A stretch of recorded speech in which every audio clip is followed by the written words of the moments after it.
Medical കോളേജിലേക്ക് പോയാൽ അവിടെ HDS ക്രമക്കേടിൽ ക്രൈംബ്രാഞ്ച് സംഘം മെഡിക്കൽ കോളേജിൽ എത്തിയിരിക്കുന്നു. സൂപ്രണ്ട് ഓഫീസിലെത്തി രേഖകൾ പരിശോധിച്ച സംഘം ഓഡിറ്ററിൽ നിന്നും മൊഴിയെടുത്തിരിക്കുകയാണ്. ആരോഗ്യമന്ത്രി കെ മുരളീധരൻ ആഭ്യന്തരമന്ത്രിക്ക് നൽകിയ പരാതിയിലാണ് ക്രൈംബ്രാഞ്ചിന്റെ പരിശോധന. MG പ്രതീഷാണ് ചെയ്തത്. പ്രതീക്ഷ, വലിയ രീതിയിൽ ഒരു ക്രമക്കേടുണ്ട് എന്നത് കണ്ടെത്തിയതാണ്. നമ്മൾ ആ വാർത്തയൊക്കെ വിശദമായി തന്നെ നൽകിയതുമാണ്. ഇപ്പോൾ പരിശോധന അല്ലെങ്കിൽ അന്വേഷണം ഏത് രീതിയിലാണ്?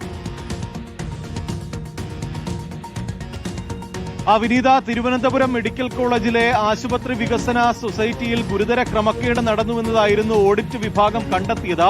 ഏകദേശം 46 ലക്ഷം രൂപ കാണാനില്ലായിരുന്നു. ഇതിന് പിന്നാലെയാണ് വിശദമായ അന്വേഷണത്തിന് ആരോഗ്യമന്ത്രി ആഭ്യന്തരമന്ത്രിക്ക് കത്ത് നൽകിയത്. ഇതിന്റെ അടിസ്ഥാനത്തിൽ ഇപ്പോൾ ക്രൈംബ്രാഞ്ചാണ് തിരുവനന്തപുരം മെഡിക്കൽ കോളേജിലെത്തി വിവരങ്ങൾ ശേഖരിക്കുന്നത്.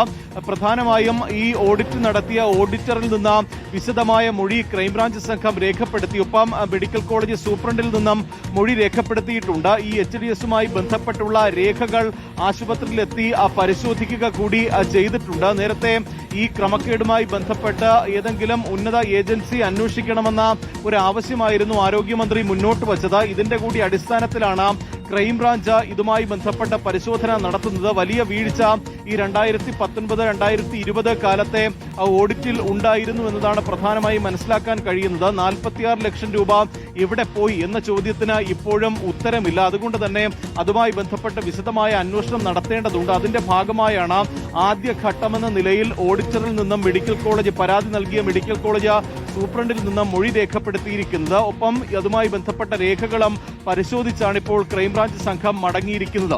ശരി, MG പ്രതീഷാണ് ആ വാർത്തയുടെ വിശദാംശങ്ങൾ പങ്കുവച്ചിരുന്നത്. ഓഡിറ്ററുടെയൊക്കെ മൊഴി എടുത്തിരിക്കുന്നു എന്നതാണ് പ്രതീഷ് റിപ്പോർട്ട്.